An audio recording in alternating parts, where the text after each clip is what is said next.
From the world of politics to the world of business, this is Balance of Power with David Weston.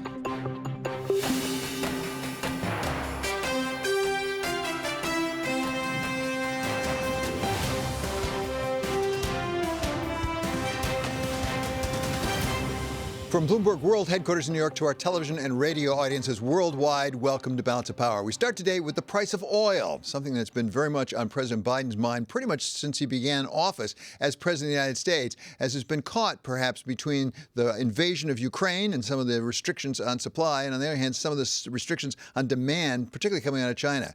To bring us up to speed on how the price of oil looks right now from the White House's point of view, we welcome our Washington correspondent, Anne-Marie Hordern. Anne-Marie, you cover this subject. You have covered it for years. How does it look right now to the Biden administration? Well, I think for the Biden administration, something they've been keenly looking at more so than the price of oil is the price of gasoline, right? Because that has been something that has really hurt this administration over the summer when prices were more than $5 a gallon. But right now, David, annually, average across the nation is about $3.50. So that's where gasoline was trading before Putin invaded Ukraine. So for the White House, that is pretty good. What they're going to be looking at in this upcoming week is, of course, what OPEC Plus decides to do. And what our colleagues just reported is that OPEC Plus, that meeting was supposed to be in person in Vienna, is now moving to online and virtually. And so really what that signals to me is that potentially they're just going to roll over. The other issue would be, though, if OPEC were to cut production. Right now, when you have Brent at $83 a barrel, if it goes closer to 80, potentially the group would want to stem any further declines. They could cut production. But as Alima Croft wrote in her note this week from RBC, this is something that the White House is likely a little bit more aware of this time around and won't cause a meltdown for the administration. There's a lot of questions, though, that we still are waiting for. And a lot of this has to come down to whether or not the Russian barrels on December 5th and further are going to be able to stay on the market, because Europe still has not come down to this agreement on what that number is going to be for the price cap. So there's a lot going on right now, but for the administration, it looks likely that where gasoline is trading right now, that is something they're comfortable with. Anne-Marie, there's a lot going on, but you set it up really, really well. Thank you so much. That's Bloomberg's Anne-Marie Hordern reporting from Washington. And now we turn to somebody from the White House whose job it is to monitor these things and figure out what policy should be. He's Amos Hochstein, President Biden's special coordinator for infrastructure and energy security. So, Amos, thank you so much for joining us. Let me start with where Anne-Marie just was. We have a meeting, as I understand it, this coming Sunday, I believe, on the 4th of December. What do you expect out of OPEC Plus? Well, first, thank you for having me. It's good to be back. Look, we're not a member of OPEC, and I don't participate in their discussions, and I don't know what they're preparing to do. I think what we're focused on is making sure that there is energy prices on the global market reflect the supply and demand and reflect a price that can enable economic growth. We have been talking for the last several months about wanting to reduce inflation, reducing energy costs, and both on the international market, but most importantly here at home in the United States. And we've been able to do that. So oil prices are coming down from their highs, and that's a good thing. And we think that was the right trajectory. And finally, we're also seeing gasoline prices reflect this decline. And as you've seen and we've been reporting, gasoline prices in the United States are significantly down over the last week or so. And I expect that they'll continue to decline over the next couple of weeks to give more Americans a break and to help with the overall inflation rates. Well, as you suggest, we can't know what OPEC Plus is going to do, and the answer to this question depends upon that in part. But we have seen oil prices more subdued over the last month or so. And before, we had heard from the White House that at some point, when it gets low enough, actually you'll start buying again for the Strategic Petroleum Reserve. Are you close to that point? Where is that point? So, yeah, what we've told the industry in the United States is that we would like to see them increase production in order to match the demand in the United States and to make sure we don't have these spikes of energy prices that disrupt economic activity. In order for them to understand the playing field in the market, we've told them, look, the president took decisive action and released 180 million barrels out of the Strategic Petroleum Reserve just in the last 7 months. we need to replenish those reserves. And when prices get to somewhere in the $70 range on a consistent basis, maybe a little bit around that area, but again on a consistent basis, then we will start to buy barrels back and to resupply the strategic reserve. Will you announce that when it happens? Yes, we normally do that. But we're not there yet, and prices do need to. Again, prices are down. They've been down before, and then they've risen right back. Let's see what the market looks like. We have a number of big decision points coming. One is the OPEC decision on Sunday, obviously. The other is as we are looking at the oil ban into Europe and the price cap to be announced. So there are some things that are going to happen over the next several weeks. So we're keeping a close eye. Want to make sure that we are ready to go in either direction to make sure that energy costs in the United States and around the world are lower. Price cap to be announced is what you just said. Are you confident it's going to be announced? Are you going to get the deal done? Let's start with oil, on the oil price cap, because as I understand it, there's still some resistance. I don't think that there's a resistance on establishing it. I think that we're still trying to figure out with the rapidly changing energy markets to understand where things are. Look, there's been a lot of reporting on Bloomberg and others about what are the revenues that Russia is getting. And there's this notion out there that somehow a very opaque price of Urals, which is the Russian crude, is at a certain price. Well, we don't really always know what that price is, and it's clearly come down.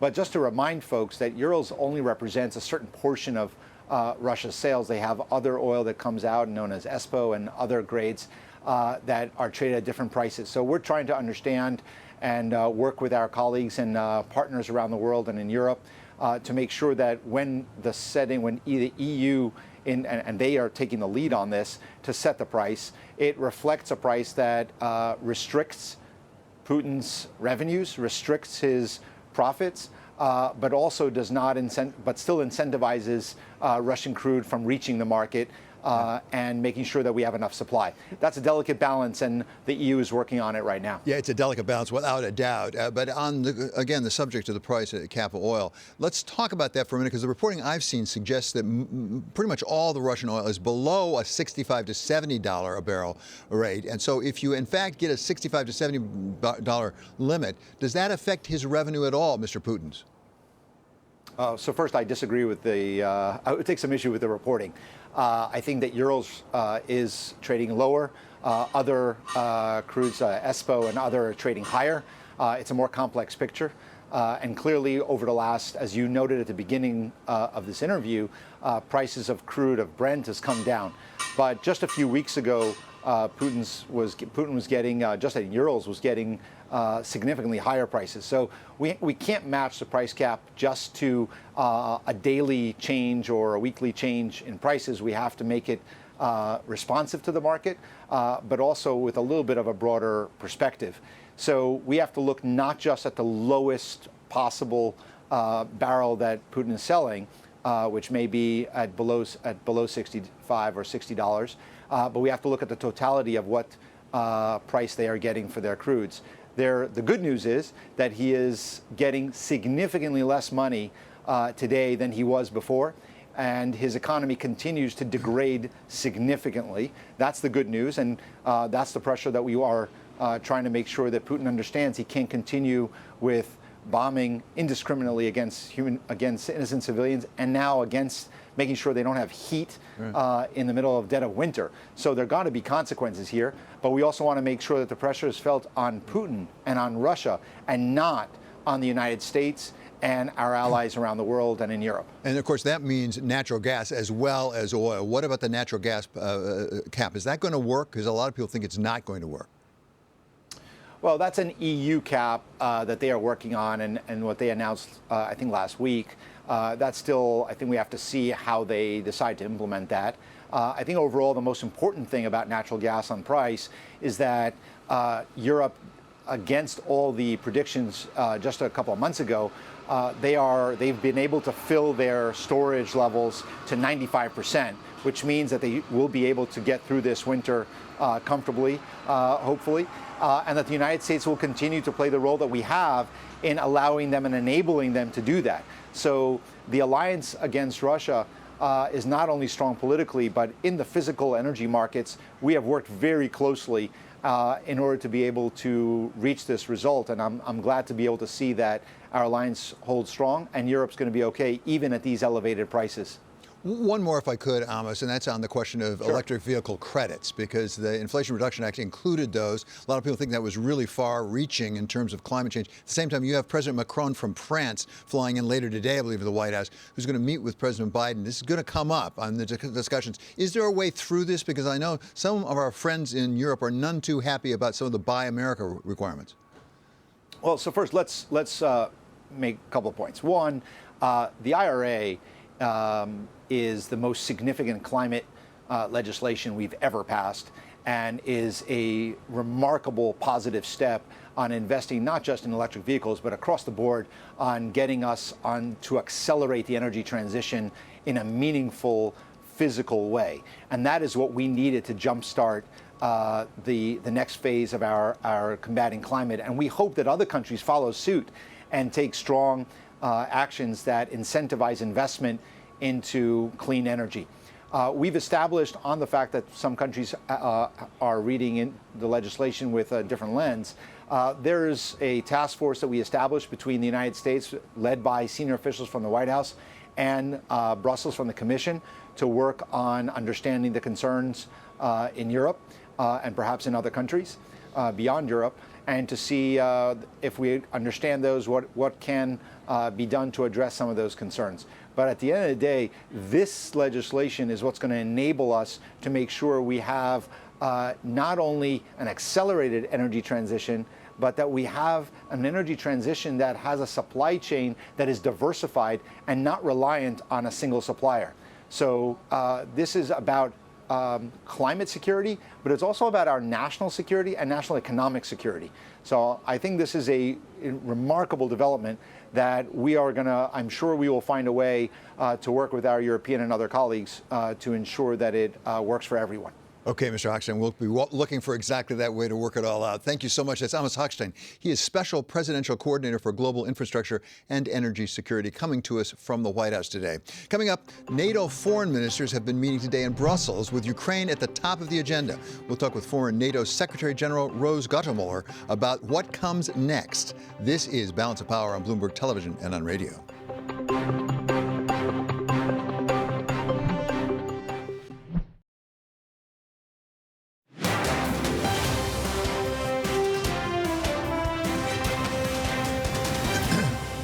This is Balance of Power on Bloomberg Television and Radio. I'm David Weston. NATO foreign ministers have been meeting today in Brussels, and at the beginning of the meetings, Secretary General Jens Stoltenberg set the tone.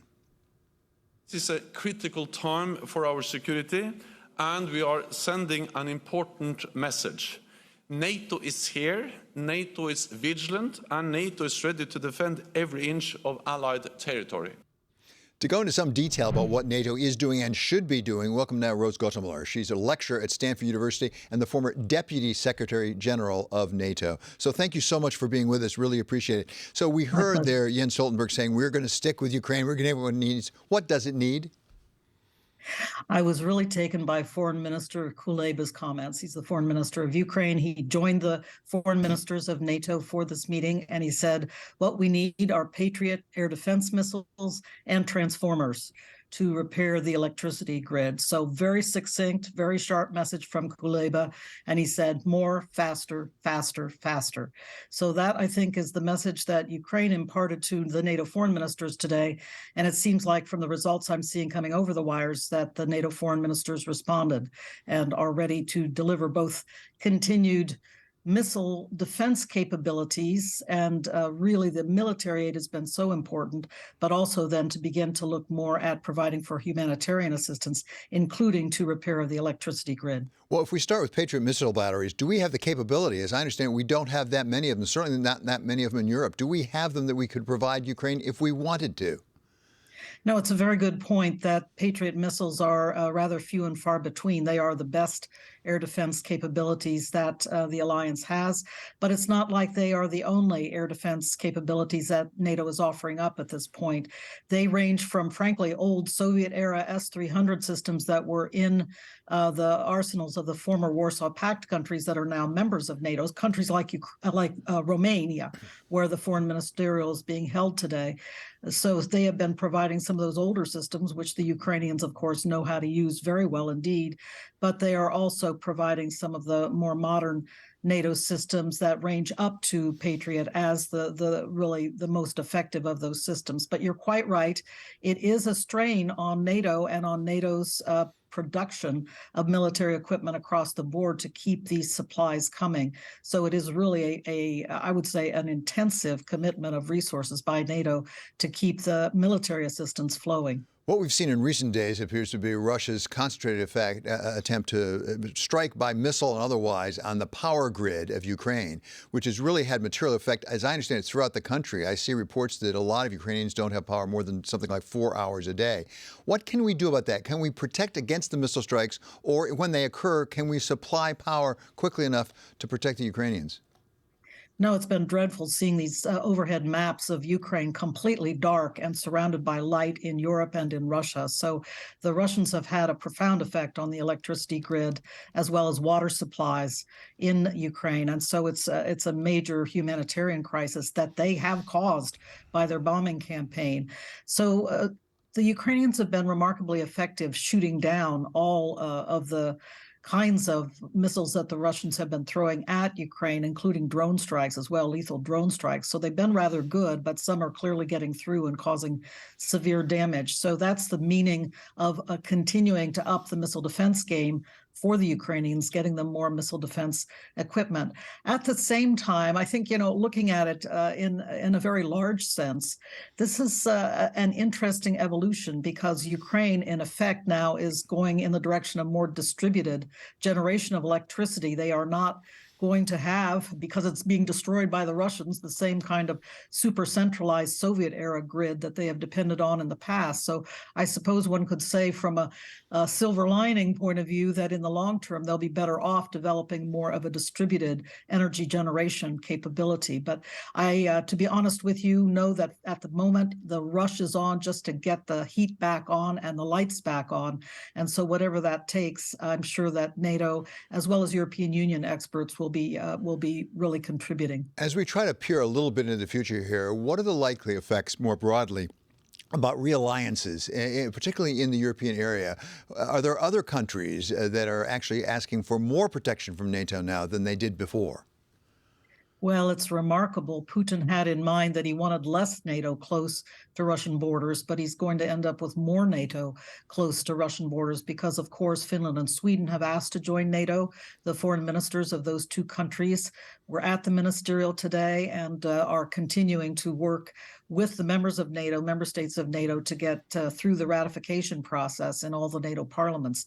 Clearly, Turkey has some issues that it's still working, particularly with Sweden. But my view is that there will be actually more NATO close to Russian borders before too long, with Sweden and Finland joining in. Okay, thank you so much. Really appreciate you being with us always. That's Rose Gottemoeller. She's a lecturer at Stanford University and former Deputy Secretary General of NATO. President Biden earlier met with congressional leadership about the lame duck session. And after that, Mr. McCarthy, who is thought to be the next Speaker of the House, came out and spoke to camera. And he said, among other things, that he thought the White House should stop picking on Elon Musk. He wasn't sure why they were so obsessed with Twitter. At the same time, he thinks that the rail legislation will pass, that is to impose a deal on the unions to keep the railroads running. A bill will be on the floor tomorrow, according to Mr. McCarthy. Coming up, we're going to talk with a leader of organized labor, Mary Kay Henry of the SEIU, about that pending rail strike. This is Balance of Power on Bloomberg Television and on radio.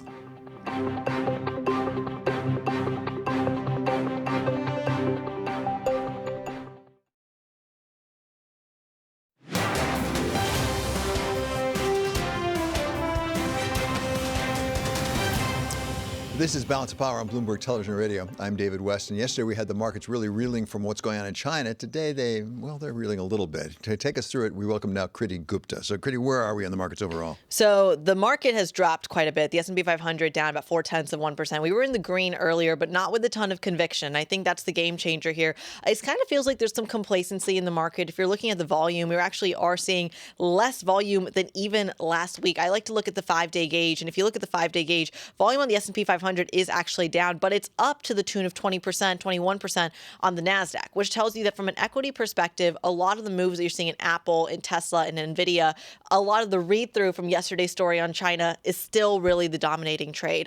This idea of production, this idea of how are people going to kind of rejigger some of these supply chains as COVID-0 continues to be an issue. We're also sort of caught here on Tuesday between the Monday China story and the Wednesday Powell story. Right. and so where are we with what we're expecting out of Mr. Powell, the chair? And it's a Q&A as well. Yeah. So the stakes are really high for Chairman Powell, and that he is going to be kind of grilled by journalists and by reporters. And I think this is crucial when it comes to what the path actually is. Goldman Sachs, for example, is just one of the firms that are starting to say, well, maybe the kind of step down approach and the rate hikes that we're expecting are going to end in early spring. Maybe they're going to go maybe May, June, closer to the summer. So there are some calls out here that this path that the Fed is on is actually going to take much, much longer. And that's something that it's unclear how you actually price that in if at the end of the day, the terminal rate is still expected to be 5.2. Okay, so fit all that together with some big corporations going into the bond market and raising a lot of money, like Amazon, for example. Right. Today, a huge story. $7 billion is what Amazon is tapping the investment grade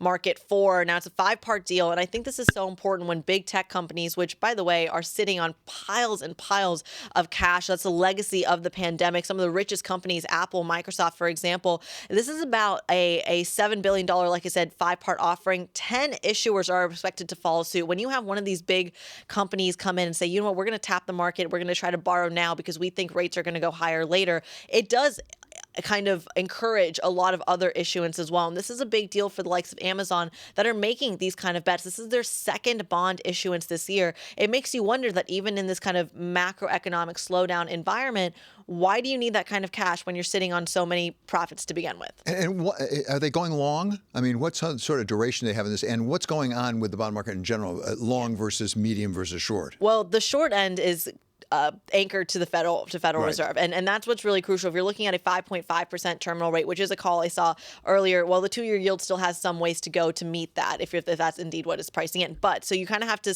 look at the front end as a little bit of a broken gauge because of that Federal Reserve kind of stamp on it, essentially. The long end is where it gets really interesting because the longer you go out in the curve, the more risk you're taking, which I think is another reason this Amazon deal is so important because they actually did favor the long end of the curve. So this is really more of a duration play than it is a Fed play. One last quick one. We had some consumer confidence numbers out today. Did it make any difference? Not really. I think it was 100.2 was the reading. The estimate was 100, so it was kind of right on par. But let's see if it holds up. That's going to be the trick into holiday season. Kriti, thank you so much. Always great to have you with us. That's Kriti Gupta. And you can catch her again anchoring at 1 p.m. Eastern Time on Bloomberg Markets. Coming up, President Biden says he wants Congress to step into the labor dispute at the railroads. We'll get the take of Mary Kay Henry, SEIU president. This is Balance of Power, and we're on Bloomberg Television and on Bloomberg Radio.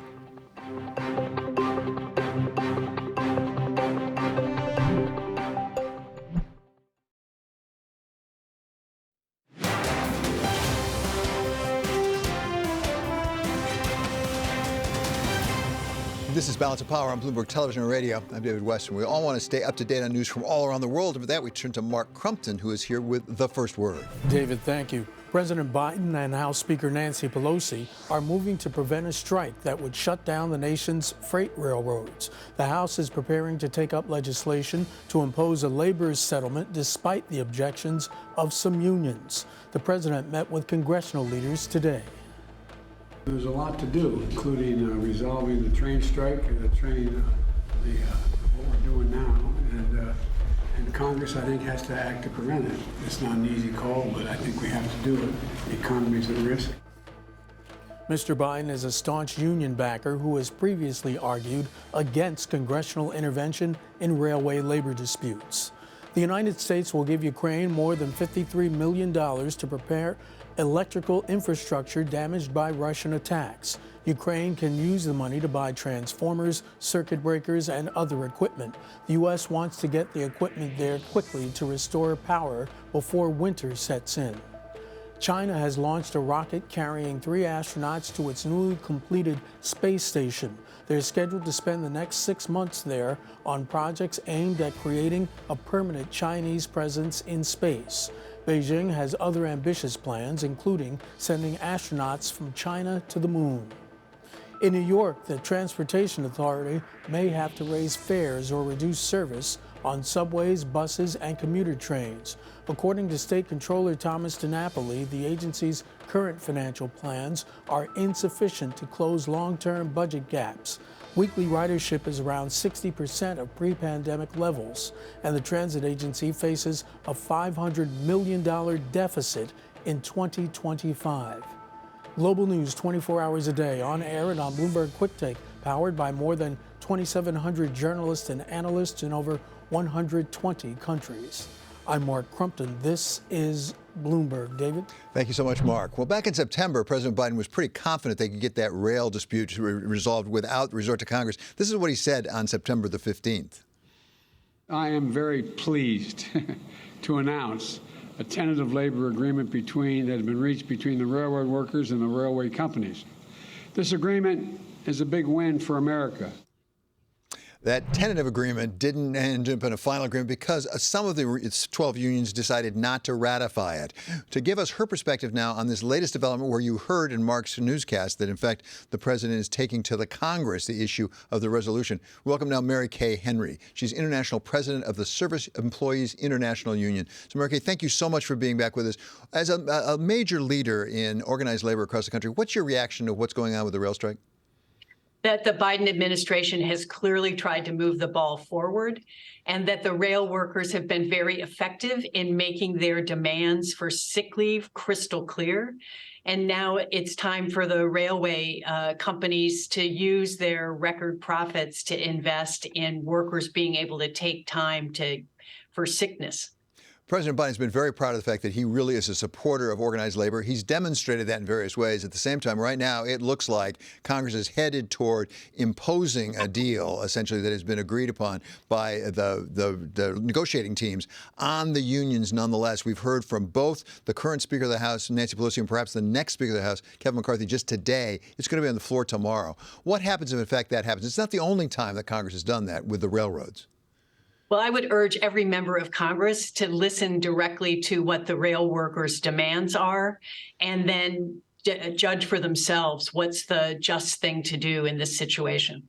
But at the same time, we would cripple the United States. We've heard from President Biden it could really damage the economy overall. Is it understandable that, in fact, we can't afford that? Well, I think it's important to recognize that collective bargaining is a way that employers and workers generally solve problems. All across the economy, every day, contracts are being ratified and then implemented by the employers. And that's why it's so incredible that the rail workers have tried to press after having cared for all of us during a 2.5-year pandemic and risking their own health in a situation where their paid time is so restrictive. And so I hope that even in these final hours, as Congress is going to take action, that the rail companies will come to their senses and help resolve the dispute so that there doesn't have to be a strike. Ms. Henry, let's broaden this out a bit beyond the railway workers. The general question of minimum wage, something you've been very involved in. As I understand, a lot of progress has been made at many of the state levels. Why is that not enough? Why do we need a federal increase in minimum wage? Well, the Fight for 15 in a Union movement is incredibly proud that tens of millions of workers have had their wages go up, either through increases in the minimum wage at the state or city level, or through companies deciding to act, or through collective bargaining agreements. But it's so important for the federal government to act because there are many states where white state legislatures overrode primarily Black cities all across the South and Midwest who decided to raise the minimum wage, but then they were preempted from actually affecting that change. And so a federal change in the minimum wage would raise wages for everyone and help ease the chronic workforce shortages that we're seeing all across the service industry. Explain that just a little bit more to those of us who don't know it quite as well. Is it in part a racial issue? You just referred to white state legislatures and black local authorities. Is there a significant racial component to this? Definitely. This movement has been led by Black and brown workers because over half of the minimum wage workforce in this country are people of color. 2/3 of the minimum wage workforce are women, primarily women of color. And those are the folks that have led the most transformative and effective economic and racial justice movement in decades. And when wages go up at the minimum, it closes the racial wealth gap because too many Black and brown workers have been forced into these minimum wage jobs. You've been campaigning, you've been fighting for this for some time. We had a midterm election, you may have noticed recently, and in fact, we're now going to have a Republican majority in the House. Does that really put an end to the $15 minimum wage federally, at least for the next 2 years? I think not at all. I think that there will continue to be pressure. We just saw voters in Nebraska overwhelmingly vote to increase the minimum wage to 15. We are going to continue to see efforts at the city and state level. The workers in the South, all across the South, have formed the Union of Southern Service Workers because they're not going to let their state legislatures keep them from increasing wages and creating good jobs. And I think all of this pressure forces even a Republican-controlled Congress to act on raising the minimum wage, because we've seen in states that this is a mainstream issue. It doesn't have a partisan lens. Florida voters in 66% of whom voted to raise the minimum wage to 15, and the momentum of this movement continues. I suspect you know this area better than I, but my impression is that most of our elected representatives have as one of their goals to get reelected. Have you succeeded in having this become a political issue so that whether you're a Republican or a Democrat, you might want to support it so you can get reelected? Absolutely. That is why we've seen Republican candidates say yes to the 15 as part of their platform, as well as Democratic and independent candidates. And the $15 minimum wage, as you know, in certain states in the country where workers are now at 15, headed to 16 and 17, are questioning whether 15 is enough. And that is a sign of the momentum of this movement.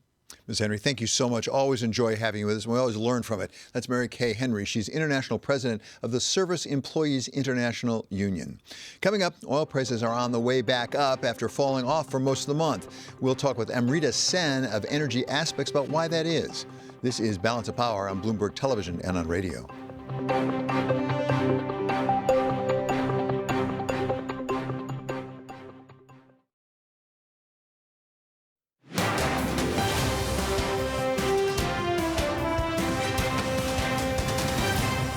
This is Balance of Power on Bloomberg Television and Radio. I'm David West, and we talk about the price of oil throughout the program as it came down through much of November, then ticked back up a bit yesterday on news that perhaps OPEC Plus might be making more cuts in their meeting on this coming Sunday.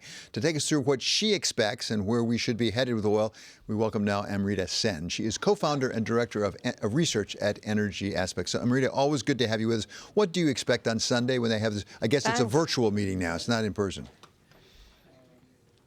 It is a virtual meeting now. I think, look, obviously the market fundamentals have weakened considerably. We've seen most of the front crude spreads go into contango.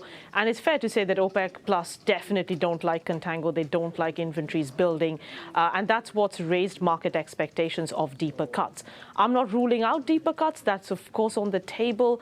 But I would say that's not our base case. I think OPEC Plus will consider just rolling over the existing output cuts, because we have to remember something.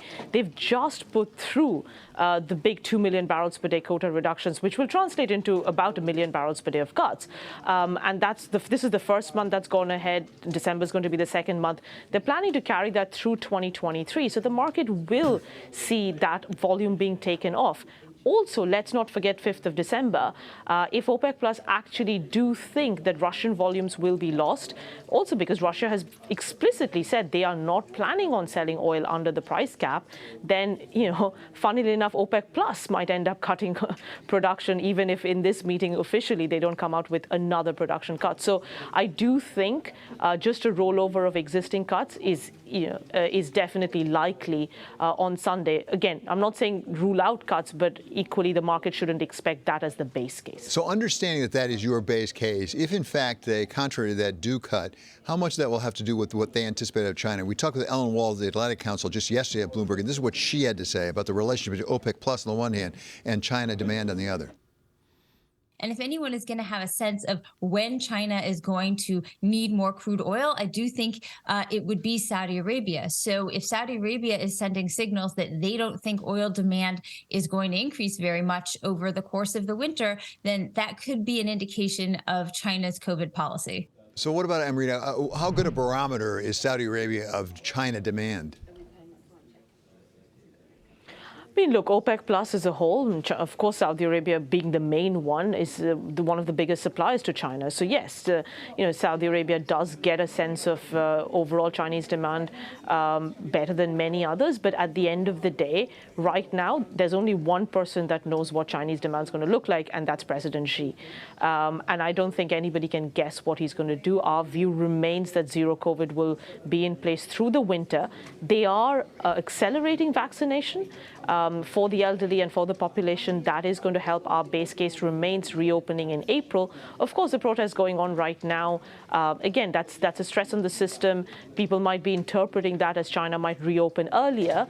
That's, again, not our base case. But equally, if you think of it like that, the very fact that we are actually predicting Chinese crude imports to go down below 9 million barrels per day for January is precisely the reason why Prince Abdulaziz was very, very adamant on cutting production in the last meeting, right? He saw that coming, and therefore now he wants to see the effects of that seep through to the market, take into account that China isn't going to grow anytime soon, but equally not over-tighten it, because once China does open up, the demand surge is going to be absolutely massive. And Rita, go back to something you referred to, which is that oil price cap that is supposed to go into effect in the very near future, like next week. Do you expect it to go into effect? And if so, what will it do to the market? So let me clarify. The EU embargo goes into effect on the 5th of December. The price cap is yet to be agreed because the countries are still debating what the actual level of the price cap will be.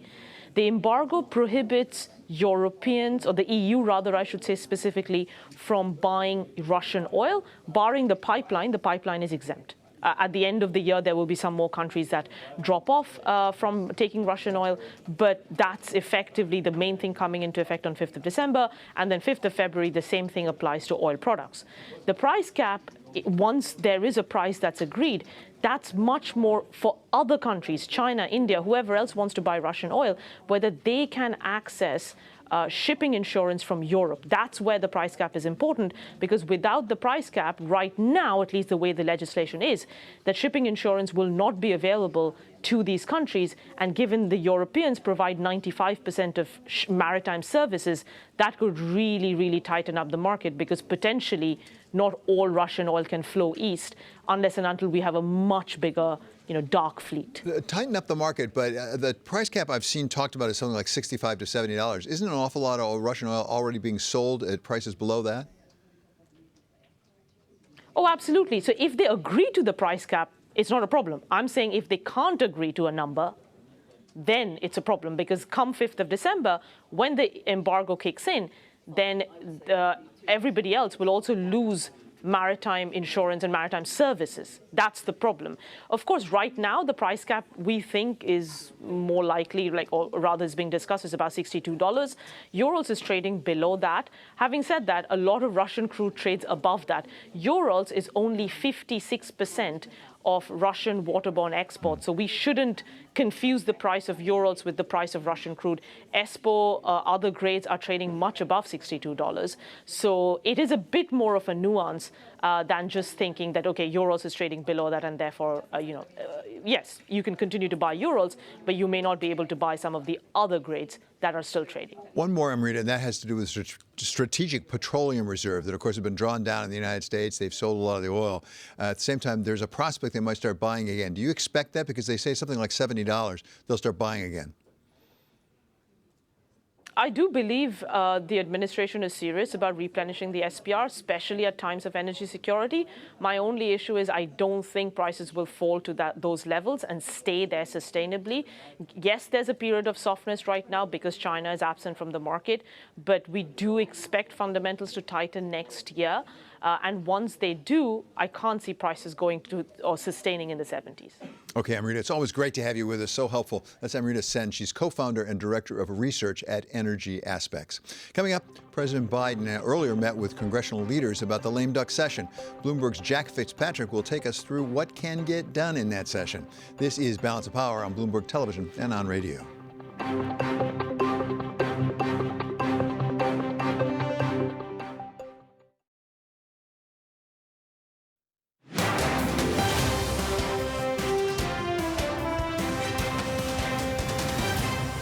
This is Balance of Power on Bloomberg Television and Radio. I'm David Weston. Well, Congress has now entered into that much talked about lame duck session in which they have an awful lot to do with not enough time to get it done. And President Biden earlier today met with congressional leadership to talk about all that.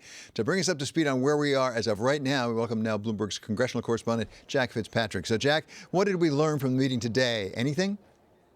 Yeah, well, they started with the short-term needs. One, they talked about a bill to avert the freight rail strike, and Speaker Pelosi said the House is going to vote tomorrow morning. They expect to be able to pass that. Their deadline for action on that is December 9th. They think they can pass it fairly quickly in the House. The question then is how quickly can the Senate take it up?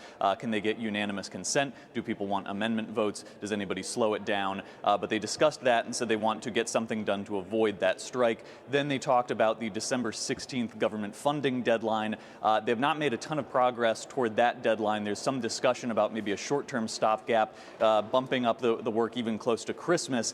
There is a debate over a backup plan if they fail to get a full government funding deal this year. Speaker Pelosi has said we may need a stopgap for the full year, meaning no increases for the military or anything else for the rest of the fiscal year. Kevin McCarthy is saying we could kick it into January and let a new House Republican majority take a shot at it. But they are going to take this probably right up to around Christmas before they even entirely figure out what the backup plan is on government funding. So, Jack, there was already a lot of weight being put on this lame duck session, and it feels right now like we're going backwards. Now we have a rail strike to deal with before we can get to the government funding. A lot of must-dos. How much of they can they get to as a practical matter before that runoff election in Georgia next week? They could get the rail strike measure done before then, but there is a lot of X factors in terms of the Senate timing, and it has been raised that the runoff in Georgia and waiting to see what that's going to do in the next Congress has maybe slowed down government funding talks. So for one, they can take action. They can certainly pass a bill in the House and send it to the Senate on the rail strike in the immediate term, but that has been a factor in slowing down government funding talks and is one reason why it doesn't sound like anybody thinks they're going to meet the December 16th deadline, and they need to have a conversation about how far down the road they're going to kick that. But, Jack, if I'm keeping score properly, now you have the rail strike, which is a must-do. You've got funding the government, a must-do. You also have a Defense Authorization Act, which is a must-do, don't you, before you get to the other issues? That is a very high priority. They want to get the defense authorization bill done this year. Again, if you're talking about the Friday before Christmas is the 23rd, December 23rd, and the Friday before Christmas usually is when they want to finish their work. A government funding deal and a defense authorization measure are two major things they want to do by then. There had been some discussion of maybe packaging them together into one massive bill. That does not sound like a formal plan right now. But yeah, that's another really big measure that they need to do. They want to get it done before Christmas, essentially. I hesitate to bring anything more up, but we also have that Respective Marriage Act that I thought they were going to get done. They were talking about it as well as the Electoral Count Act. Yes, the Defense of Marriage Act is something they want to pass in the Senate today and then send to the House. That essentially has been negotiated, and that's not a huge time commitment on the floor for either measure. Leadership expects to get that done, so that doesn't necessarily interfere with the government funding, the freight rail, and all of that. The Electoral Count Act, there are some questions as to what they tie that to. If they want to speed up floor consideration, do they pair that with something else? But that's another one where they've done so much negotiating already that it's not necessarily something that stops them from making progress on government funding and defense authorization. But it is a lot that they want to do by Christmas, essentially. Yeah, well, Jack, it sounds like you're going to be a very busy man up there in Capitol Hill between now and December 23rd. Thank you so much to Bloomberg's congressional correspondent. He's Mr. Jack Fitzpatrick. Check out the Balance of Power newsletter. That's on the terminal and also online. Coming up, Balance of Power continues on Bloomberg Radio. And you know we're going to talk about our second hour. That's going to be Iran versus the United States at the World Cup, a very big match that starts at 2 p.m. Eastern Time, and the geopolitics of it all. We're going to talk about it with Bloomberg's Bobby Ghosh of Bloomberg Opinion. This is Balance of Power on Bloomberg Television and on radio.